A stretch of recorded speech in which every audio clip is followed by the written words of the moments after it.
O segundo turno claramente não estava no planejamento da elite política socialista brasileira. Eles achavam mesmo que Lula iria ganhar no primeiro turno e estão desesperados agora. A prova que eles estão desesperados, e não é só o PT, é também o TSE, é as inovações enormes que surgiram agora no segundo turno nessa eleição. Desordem informacional, fake news de segunda geração, arco de experimentação regulatória, foram só alguns dos nomes que foram inventados pelo pessoal do TSE e do STF para justificar medidas autoritárias e completamente sem sentido, com o claro objetivo de ajudar o Lula. O que está acontecendo? Esse pessoal vai jogar o nome do TSE no lixo para eleger o Lula? É isso?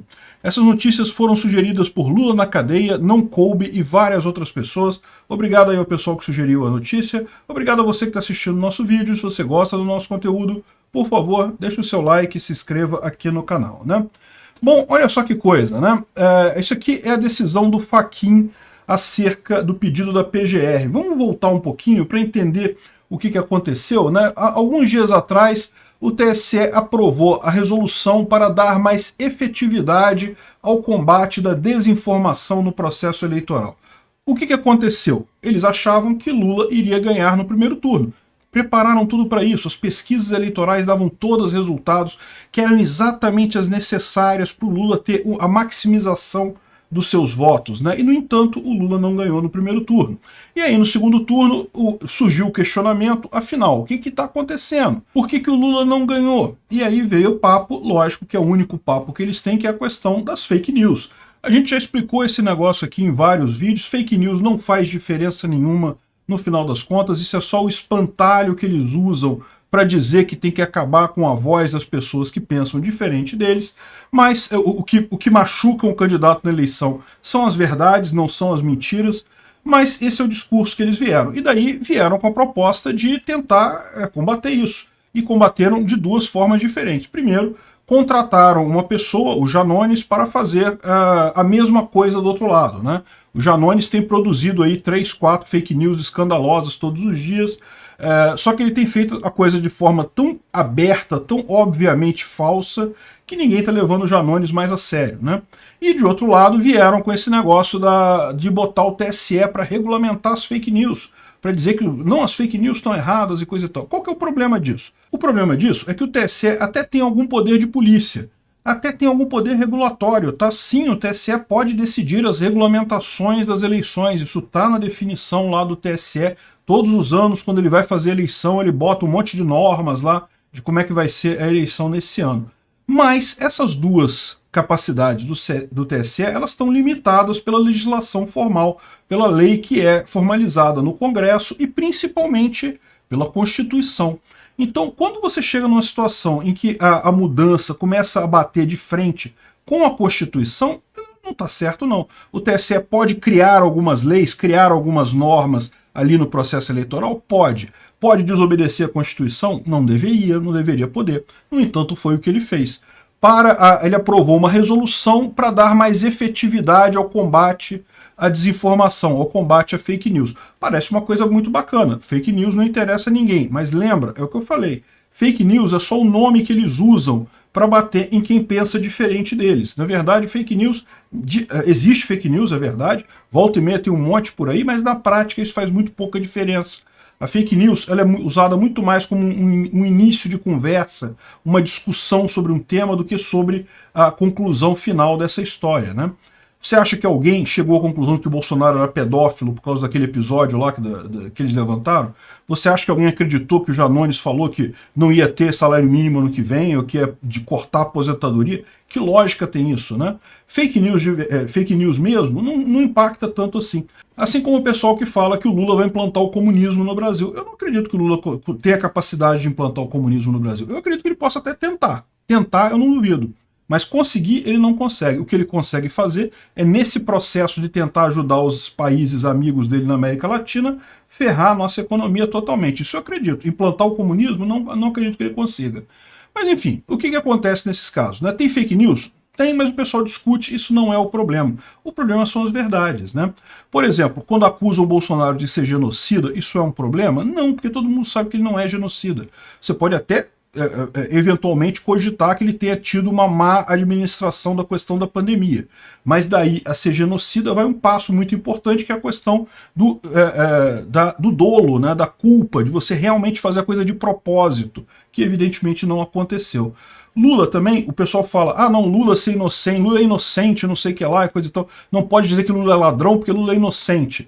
Mas aí quando você discute esse assunto, você lembra que, olha só, ele foi condenado por vários juízes, por vários tribunais ao longo do tempo, com um monte de prova, foi um processo muito longo, que investigou muita coisa, que levantou muita evidência. Ah, depois ele foi anulado esse processo todo. Mas qual dessas duas coisas tem mais evidência de verdade no final das contas? É lógico que a coisa machuca muito mais o Lula, por quê? Porque realmente tem muito mais verdade ali do que na coisa que supostamente machuca o Bolsonaro. É o que eu falo. A fake news em si não machuca ninguém. O que machuca são as verdades que podem estar por trás dessas fake news, né? Mas enfim, o TSE resolveu que não precisa mais do Ministério Público Estadual para fazer o julgamento de fake news e retirar fake news de rede social, e que as redes sociais têm só 2 horas para retirar posts que forem enviados pelo TSE como sendo posts falsos que têm que ser removidos, né? E daí, qual que é o problema desse tipo de coisa? O problema desse tipo de coisa é que na Constituição se prevê o papel do Ministério Público nessa ação. E por que o papel do Ministério Público nessa ação é importante? É porque, na verdade, todo mundo sabe que o processo judicial é um processo sujeito a erro. O Alexandre de Moraes, embora seja uma pessoa muito inteligente, a Carmen Lúcia, o Fachin, todos eles são pessoas extremamente inteligentes, mas todos eles são humanos e podem cometer erros. Então, o que a justiça desenvolveu ao longo do tempo para evitar erros judiciais que acabam prejudicando muitas pessoas? Justamente o devido processo legal, a ampla defesa, o contraditório, a capacidade da pessoa poder responder aquele processo, colocar o contraditório antes de uma decisão que vai afetar as eleições. E isso é importante. Estão tratando como se fosse um mero entrave burocrático. Ah, não, porque burocratiza o processo, aí demora mais para acontecer. Não, isso não é burocracia. Isso aí se trata de garantia de direitos básicos. A Constituição prevê isso. O TSE, por mais que ele tenha o poder de legislação sobre a eleição, ele não pode contornar as eleições, e foi exatamente isso que o TSE fez nessa resolução dele, né? Então, fizeram esse negócio de mais agilidade para tirar fake news. Evidentemente, o Aras entrou com uma ação no STF avisando, olha só, ok, o TSE tem algum poder de legislação, eles podem legislar em algumas coisas, mas eles não podem sair fazendo o que tiver na cabeça deles. Eles estão limitados, no mínimo, pela Constituição. Na verdade, são mais limitados ainda. Deveriam se limitar também pelo Código Eleitoral, e deveriam também ter o princípio da legalidade, ou seja, você não pode criar penas, não pode criar indenizações, não pode criar nada que seja contra uma pessoa se não tiver uma lei anterior combinando ela aprovada pelo Congresso. O Congresso existe para isso, para você não inventar uma punição maluca para as pessoas e começar a punir as pessoas aleatoriamente. Por isso que o Congresso tem que aprovar a lei primeiro, são os representantes do povo. Essa é a ideia. Nada disso é burocracia, é perda de tempo. Não, isso é realmente uma garantia que o Estado dá para o indivíduo, nesse caso, né? Então, o Aras acionou o STF para pedir o veto a essa resolução do TSE, alegando exatamente isso, inconstitucional. Não pode se tirar o Ministério Público. Por quê? Porque aí fica a decisão na mão do juiz apenas. Se a decisão fica apenas na mão do juiz, a chance dele cometer um erro é muito maior. Enquanto estava na mão de 2 pessoas, os dois têm que errar para um erro passar pelo processo. Agora, está na mão do juiz só. O juiz errou, já está errado, já prejudicou a eleição, e vem aquele meu grande questionamento, né? Vamos supor que o TSE erre na hora de fazer uma dessas remoções de fake news, considere fake news algo que não é fake news. E aí, quem é que vai pagar esse prejuízo? Por quê? Porque aí, neste momento, está sacramentado que o TSE interferiu na eleição. Ele tirou uma notícia que ele julgou ser fake news, mas que não era. Quer ver um caso que aconteceu isso? Foi justamente lá nos Estados Unidos, com a questão do laptop do Joe Biden, do Hunter Biden, que abafaram isso com uma força enorme. Isso certamente influenciou na eleição, e depois da eleição disse, não, foi engano, não teve nada, não realmente aconteceu aquela história, tudo legítimo aquilo ali, realmente havia o laptop do Hunter Biden e coisa e tal. E aí, como é que faz, né? Você teve claramente interferido na eleição. O risco que se corre aqui é exatamente o mesmo. Enfim, essa ação da PGR faz todo o sentido do mundo, deveria ser aceita, porém, o Fachin negou ela imediatamente, nem aceitou a ação, nem levou para julgamento, não, falou, não, isso aqui é inadmissível. Segundo ele, a decisão dele está aqui, ó, falando que em seu juízo perfunctório, ou seja, antes mesmo de ver a coisa seriamente, já de cara eu já descarto essa ação, porque eu considero que o Tribunal Superior Eleitoral não exorbitou o âmbito de sua competência normativa, conformando a atuação do seu legítimo poder de polícia incidente sobre a propaganda eleitoral. Sim, ele ultrapassou, justamente porque ele retirou o devido processo legal, que é matéria constitucional. Há poucos dias do segundo turno das eleições gerais de 2022, importa que se adote uma postura deferente à competência do TSE, admitindo, inclusive, um arco de experimentação regulatória. Ou seja, o que ele está dizendo aqui? Ele está dizendo que realmente estão fazendo experiências, estão experimentando alguma coisa. Não, vamos fazer uma mudança, a gente não sabe o que fazer para resolver esse problema, vamos experimentar aqui o negócio, vamos ver se isso funciona. E ficamos todos nós brasileiros com cara de tacho. Porque se esse pessoal acha que a essa altura do campeonato, faltando poucos dias para a eleição para o segundo turno, tá ok eles resolverem experimentar regulamentações, experimentar mudanças de regulamentação, isso daí, meu amigo, isso remete no mínimo a amadorismo e, na pior das hipóteses, a uma ditadura. Porque, olha só, de novo, eu sempre fiz essa ligação aqui e vou fazer mais uma vez. Esse pessoal está agindo igualzinho os militares no ano de chumbo. Para quem não lembra dessa história, lá no ano de... Quando é que foi a primeira eleição para governador que teve? Eu não me lembro o ano exato. Eu lembro que eu participei dela, eu era garotão. Durante a ditadura militar, você tinha eleição só para deputados, senadores e alguns prefeitos e vereadores. O resto tudo era indicado pelo próprio presidente da República, no caso militar que tivesse lá na presidência, né? Aí quando foi, eu não me lembro o ano exato, se foi 78, 76, eu não lembro o ano exato, mas no final dos anos 70 eles começaram a ter um pouco mais, algumas eleições um pouco maiores. Aí em 82, se não me engano, não lembro, teve eleição para governador. Foi a primeira vez que teve eleição para governador depois da ditadura, né? E daí, o que aconteceu? Tinha a tal da Lei Falcão, que era a lei eleitoral da época, e aí começaram a botar um monte de penduricário. Aí tinha, assim, há 2 dias da eleição, eles estavam inventando regra nova. Por quê? Porque estavam percebendo que iam perder.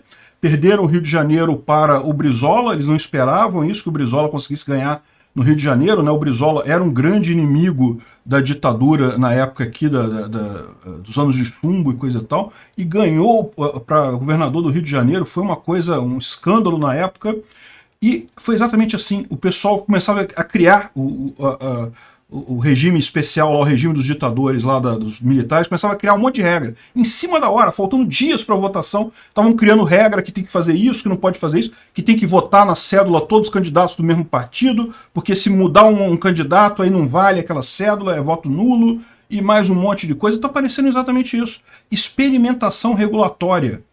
A 10 dias da eleição? Não, meu amigo, isso não pode fazer. Ou teriam que ter feito isso muito antes, ou teriam que deixar para a próxima eleição. Erramos a regulação dessa. Aprendemos, vamos fazer uma regulamentação melhor para a próxima eleição. Ok, agora, a 10 dias da eleição, ficar mexendo, meu amigo, isso é coisa de ditador ou de incompetente, né? Porque das duas, uma. Ou você está admitindo, então, agora que a legislação que você fez antes de começar o pleito eleitoral era inválida. Ou você errou naquela época, ou você está errando agora. Uma das duas coisas, o Alexandre de Moraes errou. Não sei qual das duas, mas uma delas ele errou. Enfim, um absurdo esse negócio de falar de arco de experimentação regulatória. Ou seja, vão mexer nas regras em cima da hora. Esse é o grande problema, né? E isso se soma a alguns outros termos que o pessoal tem usado que são realmente absurdos, né? O tal da desordem informacional. Tem o caso aqui que ele explica o que foi a desordem informacional. Olha só, desordem informacional é como tudo é verdade, mas a coisa dá a entender que é uma fake news. Como é que é isso? Olha só. O Brasil Paralelo tem um vídeo intitulado Relembre os esquemas os esquemas do governo Lula. Então repara, ele não está falando que são os esquemas feitos pelo Lula. Ele não está dizendo que foi o Lula que fez aquela corrupção toda. Ele está falando que teve esquemas de corrupção no governo Lula. Então, quais são esses esquemas? E aí, no vídeo, o Brasil Paralelo descreve os vários escândalos de corrupção que teve durante o governo Lula. Em momento algum, no vídeo, ele diz que isso era responsabilidade do Lula. Mas aí o TSE falou, não, mas isso aí dá uma desordem informacional. Que desordem informacional? Você que está chegando à conclusão de que isso afeta o Lula. O vídeo não fala isso em momento nenhum. Não culpa o Lula por esses esquemas em momento algum. Agora, o problema deles, por que eles são revoltados com isso? Porque, de fato, isso fica feio para o Lula. Por que fica feio? Porque, no mínimo, o Lula foi um governante incompetente. Vamos supor que ele realmente, como ele diz na época, ele não sabia de nada. Então, no mínimo, ele foi incompetente desse monte de escândalo de corrupção enorme acontecendo e ele não sabendo de nada. No mínimo isso. Ou você pode imaginar outras coisas também. Mas o fato é, não tem nenhuma fake news ali, nada. Eles próprios dizem que não tem nenhuma fake news, que é tudo verdade, mas há uma desorganização informacional. Olha só que absurdo. Você pode dizer isso de qualquer coisa. Por quê? Porque essa desordem informacional que eles estão vendo nisso daí é resultado da própria cognição deles sobre o que foi o vídeo. Porque outra pessoa pode ter interpretação errada. Pode dizer, justamente olhando aquilo ali, olha só quantos escândalos foram pegos durante o governo Lula, né? Foi tudo pego, então olha só que coisa boa. O Lula acabou pegando um monte de casos de corrupção no governo dele. A gente não sabe que não foi isso, até porque a maior parte deles foi pego só depois do governo Lula, durante o governo Dilma. Mas a verdade é a seguinte, o fato de que isso é algo que é ruim para o Lula é uma concepção, é uma cognição do próprio juiz. O juiz está punindo o que ele interpretou daquele negócio. Não está dito mentira em lugar nenhum ali. Imagina onde você pode chegar com isso, porque se você pode punir alguma coisa porque o seu entendimento é que aquilo foi prejudicial ao candidato, então pronto, você pode punir qualquer coisa, ninguém pode falar mais nada. Se eu falar bom dia, tudo bem? Olha só, eu entendi que esse bom dia dele foi meio irônico e na verdade ele estava querendo sacanear o Lula, então vou proibir ele de falar bom dia. Né? Em tese, é isso que ele está dizendo aqui. É tudo verdade, é tudo factual, tudo certinho, mas eu entendi que isso tudo aí, a minha interpretação que ficou parecendo para mim é que isso era uma crítica ao Lula. Né? Absurdo isso, completamente absurdo. E o pessoal explica que outras coisas também, a questão da imputação delitiva, né? Que, por exemplo, eles equivalem o caso aqui de chamar Bolsonaro de genocida e chamar Lula de corrupto, dizendo que em ambos os casos não há evidências de que isso seja verdade. No caso do Lula, os processos foram anulados, no caso de Bolsonaro sequer foram feitos investigação em cima disso, então você não pode chamar nenhum dos dois disso e coisa e tal. E, no entanto, o TSE proibiu de se chamar o Lula de ladrão e corrupto, mas não proibiu de chamar Bolsonaro de genocida. E vem aquela questão, porque é o que eu falei para vocês, no final das contas, o que incomoda esse pessoal é a verdade, não é a mentira. A mentira, chamar qualquer um dos dois das duas coisas, é igual chamar juiz de futebol de ladrão. Né? Quem já teve em estádio de futebol já chamou o juiz de ladrão, né? É aquele negócio. Por definição, tem essa alcunha.